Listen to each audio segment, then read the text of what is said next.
السلام علیکم ورحمۃ اللہ وبرکاتہ۔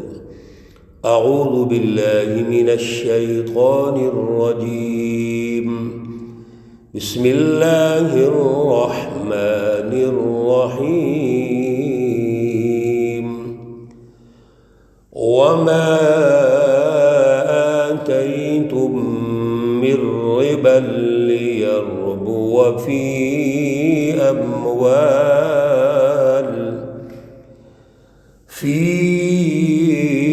أموال الناس فلا يربو عند الله،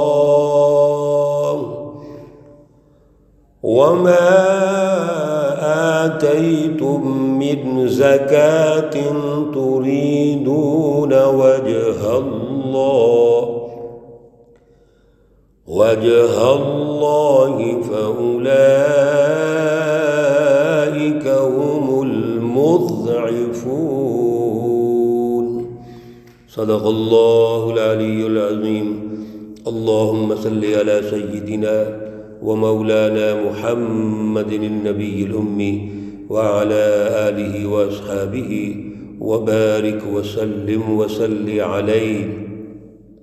معزز سامعین و سامعات، سورۃ الروم پارہ نمبر 21، آیات مقدسہ نمبر 39 اور 40 ہیں۔ اللہ رب العزت ان آیات کا فہم اور شعور عطا فرمائیں اور عمل کی توفیق اور صلاحیت عطا فرمائیں۔ گزشتہ درس میں جو چیزیں اللہ رب العزت نے ہمیں سمجھائیں، رہنمائی ارشاد فرمائی، سب سے بڑی بات تو یہ ہے کہ فلسفہ توحید پر قائم رہتے ہوئے اللہ سے اپنے تعلق کو مضبوط کرنا ہے۔ اس کے نتیجے میں معاشروں کی تشکیل، معاشروں کی ترقی اللہ کی رضا میں ہوتی ہے، اور جتنی بھی معاشرتی مینجمنٹ ہے وہ بھی اللہ کی نگرانی اور رہنمائی میں ہوگی۔ اب جو مشرکین ہیں، کافر ہیں یا منافقین ہیں، وہ اپنی سوچ پیش کرتے ہیں، اپنے خیالات پیش کرتے ہیں جو انتہائی فرسودہ ہوتے ہیں، جن کا دنیا میں بھی کوئی مقام نہیں، آخرت میں بھی کوئی مقام نہیں، اور سب سے بڑی بات یہ ہے کہ اس سے اللہ سے مقابلہ ہو جاتا ہے۔ لہذا یہ لوگ ہمیشہ بھٹکتے رہتے ہیں، مایوس رہتے ہیں، پریشان رہتے ہیں، اور پھر وقتی فائدے کو اپنا ہدف بناتے ہیں، مستقل فائدہ ہی نہیں سوچتے۔ اس لیے اللہ رب العزت نے پچھلے دروس میں بھی یہ رہنمائی ارشاد فرمائی، ہم کئی جگہوں پر سن چکے ہیں کہ یہ عقیدہ آخرت کے منکر ہوتے ہیں، یعنی اللہ سے ملنا ہی نہیں چاہتے۔ بھائی جب اللہ سے نہیں ملنا چاہتے تو ترقی کیسے ہوگی؟ ترقی کا تو راز یہ ہے کہ ہم دنیا میں آگے بڑھتے بڑھتے پھر اللہ کے پاس چلے جاتے ہیں، اللہ سے ہم ملاقات کرتے ہیں، اور اللہ ہمارا اکرام اور اعزاز کرتے ہیں۔ دنیا کا اکرام اور اعزاز یا نعمتیں کچھ بھی نہیں ہیں، اصل میں تو اللہ کے پاس جو نعمتیں ہیں، انعامات ہیں، اعزازات ہیں، وہ بڑے اونچے درجے کے ہیں۔ اللہ رب العزت نے معاشرتی مینجمنٹ میں کچھ اہم رشتوں کا ارشاد فرمایا کہ سب سے بڑی بات یہ ہے کہ رشتہ داروں کے حقوق ادا کرو، اور رشتہ داروں میں یہ سارے رشتہ دار مراد ہیں، محارم بھی ہیں، غیر محارم بھی ہیں، جتنے بھی درجے ہیں رشتوں کے 1 2 3 سب اس میں شامل ہیں، اور جو ان کو دینا ہے ان کا حق سمجھ کے دینا ہے، احسان نہیں کرنا۔ آپ کے مال میں اللہ نے حق رکھا ہے، اس لیے تکبر نہیں آنا چاہیے۔ رشتہ داروں کی خدمت کرتے ہوئے یا مسکینوں اور مسافروں کی خدمت کرتے ہوئے پہلی بات تو یہ ہے جو دے رہے ہیں احسان نہیں، ان کی اپنا فرض سمجھتے ہوئے اور ان کا حق سمجھتے ہوئے ادا کریں۔ دوسرے نمبر پر تکبر نہیں آنا چاہیے۔ تیسرے نمبر پر کوئی احسان یا تکلیف نہیں دینی چاہیے، قرآن پاک نے ایک دوسری جگہ ارشاد فرمایا کہ منن ولا اذن، نہ تو ان پر احسان دلانا ہے نہ ہی تکلیف دینی ہے۔ آج ہم اپنے کسی رشتہ دار اور کسی ضرورت مند کی خدمت کر لیں، ہم تو اگلی ہی دفعہ یہ خیال کرتے ہیں کہ ہمیں رسپانس ملنا چاہیے، ہمیں اس کے بدلے میں ہماری عزت ہونی چاہیے، ہمیں کوئی فائدہ ہونا چاہیے، ہم جو آرڈر کر دیں اس کو پورا کرنا چاہیے۔ تو یہ کیا طریقہ کار ہے؟ گویا ہم نے تو حق سمجھا ہی نہیں پھر ان کا، ہم نے ان کو محتاج سمجھ کے، ضرورت مند سمجھ کے جو دیا ہے ان پر احسان کر رہے ہیں، اور اللہ نے اس سے منع فرما دیا ہے۔ اس لیے اللہ نے ساتھ ہی ارشاد فرما دیا کہ یریدون وجہ اللہ۔ میرے عزیزوں، اس لفظ کو یاد کر لو کہ ان کی جتنی بھی جد و جہد ہے، رشتہ داروں کو، مسکین کو، مسافروں کو، فقراء کو، اور سب جو بھی ضرورت مند کوئی نظر آ رہے ہیں، ان کی خیر خواہی ہے، اس کے پیچھے اللہ کی رضا ہونی چاہیے۔ ایک ان کا حق سمجھے اور آپ کا فرض ہے، اور اللہ کی رضا ہے۔ یہ اللہ نے سب کچھ دیا ہے اور یہی کامیاب ہے۔ اس لیے آیت مقدسہ نمبر 39 پر اللہ رب العزت نے جو ہم کسی کو ادا کرتے ہیں تو اس کا سسٹم بتا دیا ہے کہ جب بھی آپ کسی کو کچھ دیں تو یہ ذہن میں رکھنا کہ ہمیں اس کا کوئی ایسا فائدہ ہو جائے، یعنی ہمیں کوئی ڈبل پیسے مل جائیں۔ یہ ناجائز اور حرام ہے، اسی کو سود کہتے ہیں۔ وَمَا آتَيْتُم مِّن رِّبَا، اور جو تم دیتے ہو سود سے، لِيَرْبُوَ فِي أَمْوَالِ النَّاسِ، مقصد کیا ہوتا ہے کہ لوگوں کے مالوں میں اضافہ ہو جائے۔ فَلَا يَرْبُو عِندَ اللَّهِ، اللہ کے ہاں اس کا کوئی فائدہ نہیں، وہ مال بڑھتا نہیں ہے۔ ہم جب کسی کا کوئی تعاون کرتے ہیں یا معاشی مینجمنٹ میں، جب ہم معاشرے کی تشکیل میں ان ضرورت مندوں کو شامل کرتے ہیں تو ویژن کیا ہونا چاہیے؟ اللہ نے یہاں دو ٹوک ارشاد فرما دیا۔ اگر ویژن یہ ہے، سوچ یہ ہے کہ ہم نے دیا ہے تو ہمیں اس سے بہتر بدلہ ملنا چاہیے، ہم نے 1000 روپیہ دیا ہے، ہمیں 1200 مل جائیں، 1500 مل جائیں، 2000 مل جائیں، تو یہ سود ہے، یہ حرام ہے، اللہ کے ہاں اس کا کوئی فائدہ نہیں۔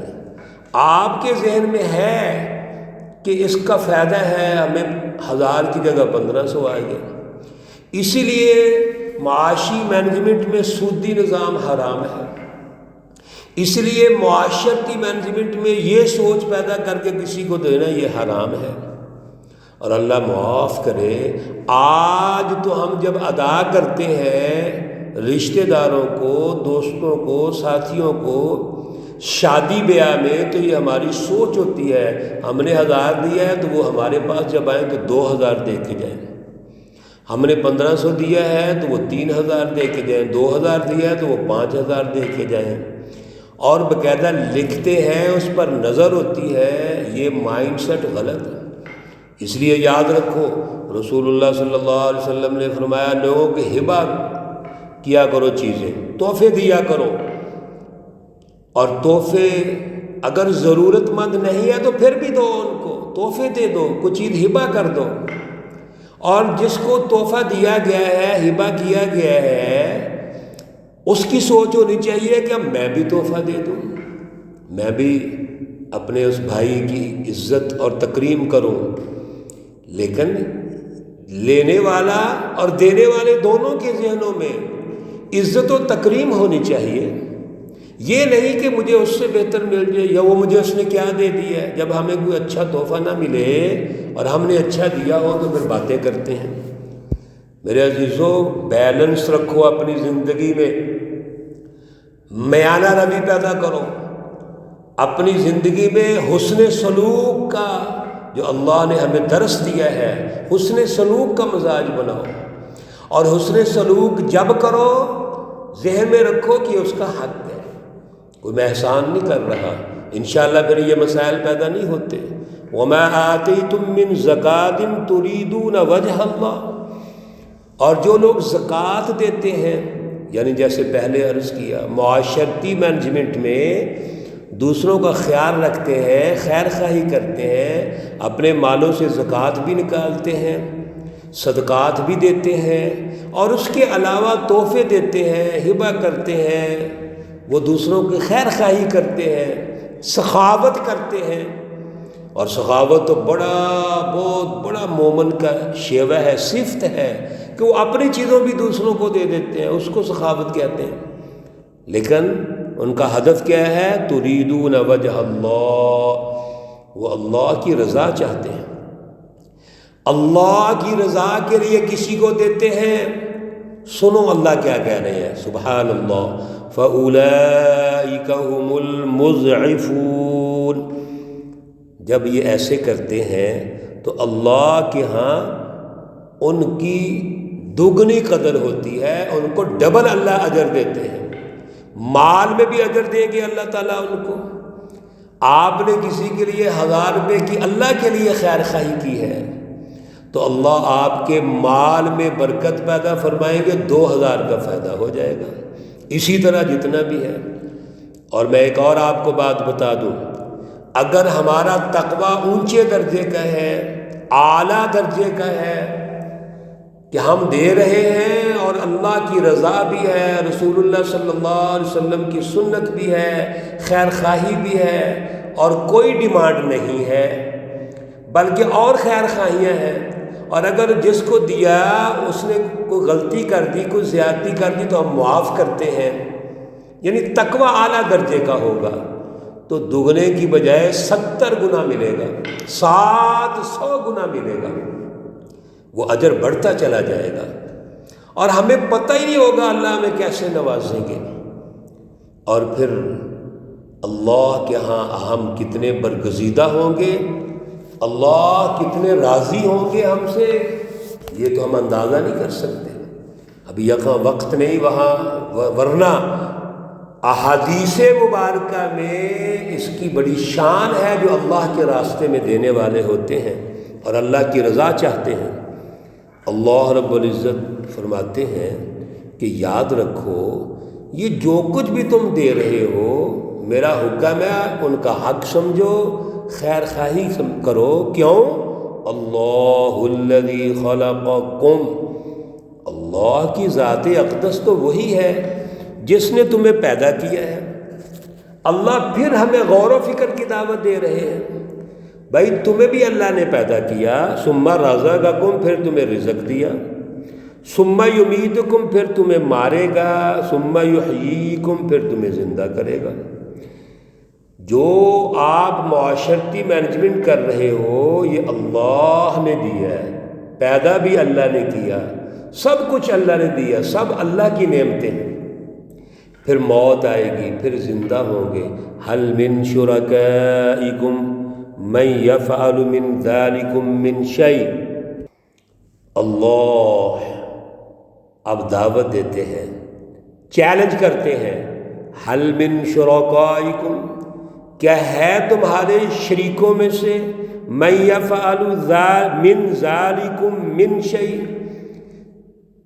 کہ جو اللہ نے یہاں رہنمائی دی کوئی ایک چیز بھی وہ کر سکتے ہیں، یعنی کو پیدا کر سکتے ہیں، رزق دے سکتے ہیں، تمہیں مار سکتے ہیں، پھر تمہیں زندہ کریں گے۔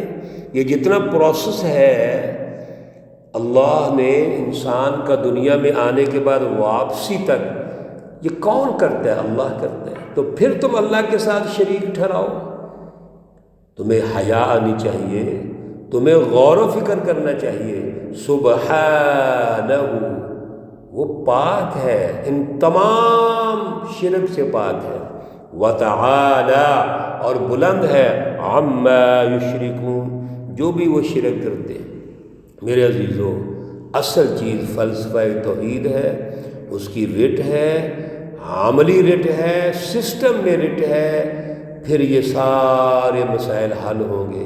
اور فلسفہ توحید کے مقابلے میں شرک، کفر، نفاق، یہ خطرناک وہ بنیادی شیطانی رویے ہے جس سے انسانیت کی تباہی آتی ہے۔ اللہ ہمیں محفوظ فرمائے، اعلیٰ شعور عطا فرمائے۔